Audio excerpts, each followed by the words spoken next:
Değerli Okey Tamam TV izleyicileri, Bahçeşehir Üniversitesi'nden yeniden merhabalar. Bugün çok özel bir konuğumuz ile birlikteyiz. Okey Tamam TV'den merhabalar. Bugünkü konuğumuz Bahçeşehir Üniversitesi Uluslararası Ofis Direktörü Sayın Erbay Şirin Bey. Merhabalar Erbay Bey. Merhabalar. Öncelikle bizleri üniversitenizde misafir ettiğiniz için çok teşekkür ederiz. Biz teşekkür ederiz. Hoş geldiniz. Şeref verdiniz. Sizi ağırlamaktan çok mutluyuz. Teşekkürler geldiğiniz için tekrardan. Bize biraz kendinizden ve Bahçeşehir Üniversitesi Uluslararası Ofis'in kuruluşundan, kuruluş hikayesinden bahsedebilir misiniz?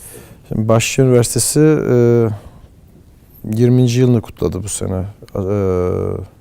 Açılışının, yani 20 yıldır faaliyette olan bir üniversite. Ben Bahçeşehir Üniversitesi ailesine 2009 yılında katıldım.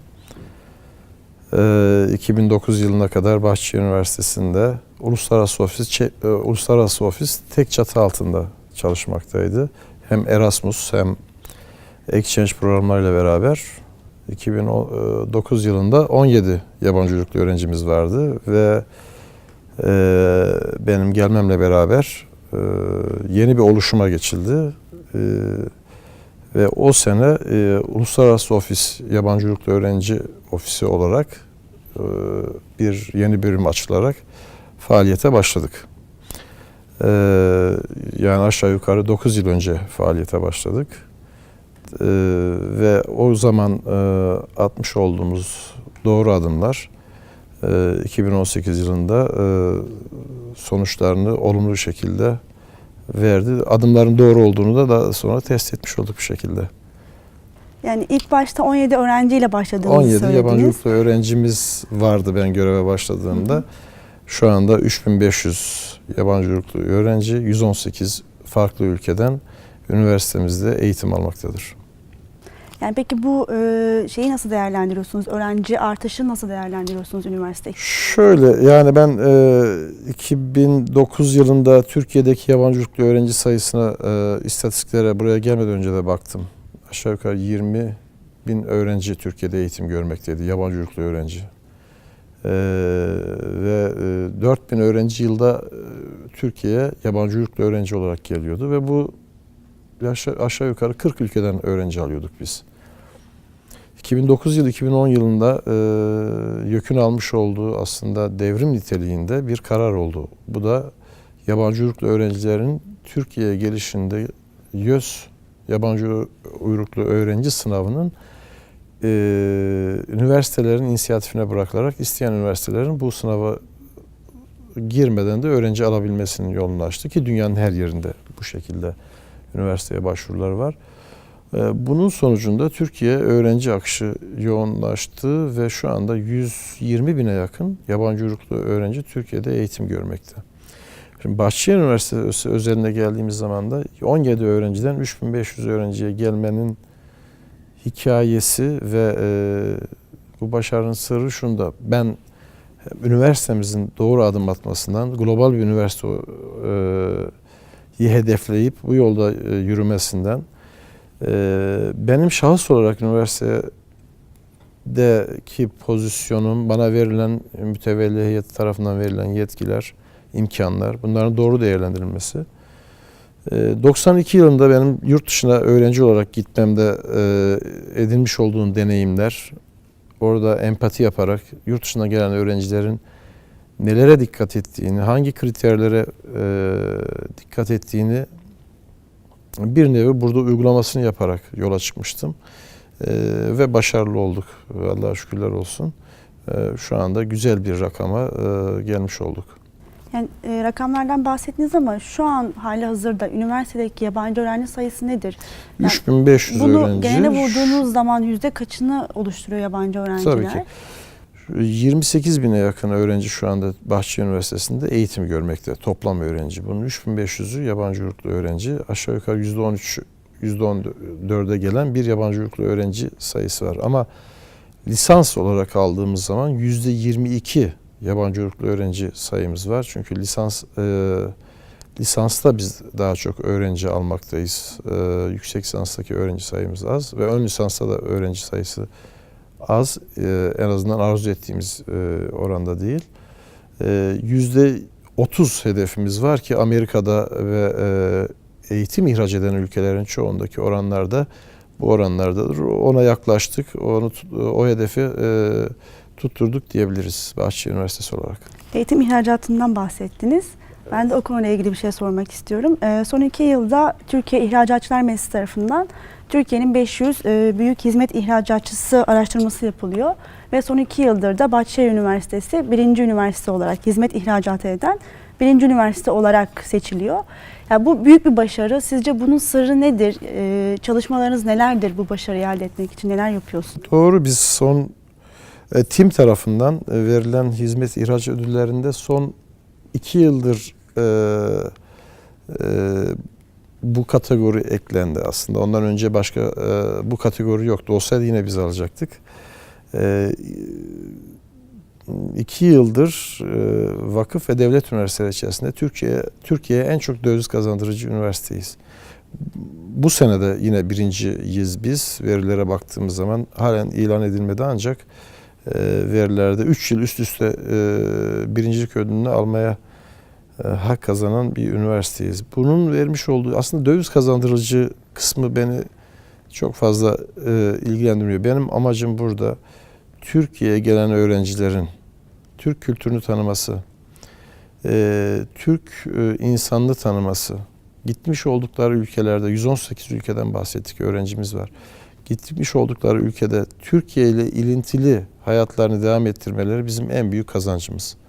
Çünkü bu öğrenciler en genç yaşlarını, en dinamik dönemlerini, en hızlı dönemlerini, en delikanlılık dönemlerini Türkiye'de geçiriyorlar. Yani 18, 22, 23 yaş diliminden bahsediyorum. Bu çocukların ülkelerine döndükleri zaman hayatlarında her zaman Türkiye'de yaşamış oldukları o zaman dilimini hatırlayacaklardır ve hayatlarına yön verecektir o zaman dilimi.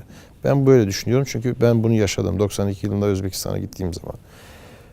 Ve Özbekistan'a benim hiçbir zaman muhabbetim, sevgim, saygım azalmadı. Her yerde onu yücelttim ve ikinci vatanım olarak bildim. Bu öğrencilerin de aynı düşüncelerle Türkiye'den ayrılmasını hedefliyorum ben. Ve bu şekilde gittiklerinden de eminim. Çünkü ben yurt dışındaki öğrencilerimiz mezun olduktan sonra hemen hemen her ülkede ziyaret yaptığımda onlarla buluşuyorum, görüşüyorum. Çok başarılı öğrencilerimiz var. Ülkelerinde ciddi anlamda ticari başarıları edinmiş olan, akademisyen olan öğrencilerimiz var üniversitelerde. Onları gördüğüm zaman da hedefime ulaştığımı düşünüyorum ve ihracat yani TİM ödüllerinin yanı sıra böyle bir katkı da Türkiye'ye, Bahçeşehir Üniversitesi'ne, İstanbul'a sağlıyoruz. Üniversitedeki öğrencilerden bahsediyoruz, başarınızdan bahsediyoruz. Yani sizce Bahçeşehir Üniversitesi'nde yabancı öğrenci olmanın avantajı nedir? Onlara ne gibi imkanlar sunuyorsunuz? Çok büyük avantajı var. Şöyle, birincisi global bir üniversite ağına dahil olmuş oluyor bu öğrenciler. Yani bizim yurt dışındaki üniversitelerimize de ilintili hale geliyorlar bu bizim üniversiteyi tercih eden öğrenciler. İkincisi İstanbul'un merkezindeyiz. Yani İstanbul'un kalbindeyiz biz üniversite olarak. Eğitim gördükleri zaman dilimi içerisinde birçok eğitim gördükleri alanla ilgili partnerlerle iletişim halinde olma imkanlarını sağlıyoruz. Yani co-op ofisimiz var. Yatırım co-op ofisimizin dışında mezun öğrencilerimizle onları buluşturuyoruz. İş adamlarıyla buluşturuyoruz. Böyle bir imkan sağlıyoruz. Üçüncüsü İngilizce eğitim vermek. Bu da çok önemli bir kriter. Öğrenciler Türkiye'ye geldikleri zaman bir şekilde hayatı burada başladıkları zaman Türkçe'yi öğreniyorlar. Ama İngilizce eğitim almaları onların dünyanın farklı ülkelerinde de eğitimlerine daha sonra devam etmelerini kolaylaştırıyor. Bizim global ağımızın az önce bahsettiğim kullanılması için de biz ayrı bir ofis açtık. Bu Ebrort ofisi olarak ayrı bir birim açtık. Bu öğrencilerin o kampüslerimizde de eğitim görebilmeleri için bir kolaylık sağlıyoruz. Bunlar büyük avantajlar. Tabii Türkiye'de okumaları büyük bir avantaj. Bunları bu öğrencilerin ülkelerine yakın bir kültürde eğitim almaları çok önemli. Adaptasyon sıkıntıları çekmemeleri çok önemli. Biz gelen öğrencilerle, bizim üniversiteyi tercih eden öğrencilerle ilgili de geldikleri üniversitemizin sistemine dahil, yani online başvuru yaptıktan itibaren de gerekli tüm desteği sağlıyoruz. Yani nedir? Oturum izinlerinin alınması kendimiz üniversitemizin bünyesinde yapılıyor. Sigortaların, sağlık sigortalarının yapılması üniversite birimimiz içinde yapılıyor. Yani üniversitemize gelen öğrencinin bir gün içerisinde kaydının yapılıp tüm bu bahsettiğimiz prosedürlerden geçirilerek öğrenci kimliği eline veriliyor. Bu çok büyük bir kolaylık ve tercih edilmesinde de tercih edilmesini sağlayan sebeplerden biri olarak da görüyorum ben. Peki öğrencilere sunmuş olduğunuz burs imkanı var mı? Tabii ki. Yani biz öğrenci alımına başladığımız yıldan itibaren ciddi anlamda yabancı uyruklu öğrenciler için burs veriyoruz.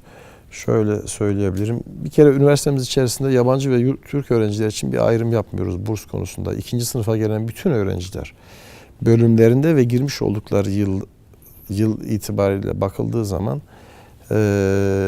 bölüm birincisi alan olarak da birinci oldukları zaman ya da ikinci oldukları zaman %100 ya da %50 burs otomatik olarak kendilerine veriliyor. Ama üniversiteye başvuru yaptıkları zaman öğrenciler eğer uluslararası SAT, TOEFL'dan yüksek derece almış olurlarsa veya projeleri varsa, sertifikaları varsa, patentleri varsa onlar da değerlendirilerek kendilerine belli oranlarda burslar verilmektedir. Bunun yanı sıra Filistin'den gelen öğrencilerimiz var. Belli derneklerle anlaşmalarımız var. O dernekler üzerinden gelen öğrencilere de ayrıca burslar vermekteyiz. Azerbaycan'da Karabağ'dan göç etmiş yetim aile çocukları var. Haydar Aliyev adında onlara da burs vermekteyiz. Belli oranlarda. Yani çeşitli burslarımız var. Sitemizi ziyaret ettikleri zaman ya da acentalara ya da okey tamam sizlere başvurdukları zaman ki sizle çalıştığımızda da bunu birçok öğrenciye uyguladık. Belli oranlarda kriterlere bakarak burslar verilmektedir. Çok teşekkür ediyoruz. İzninizle kısa bir aradan sonra tekrar devam etmek istiyoruz. Değerli izleyenlerimiz, kısa bir aradan sonra tekrar devam edeceğiz.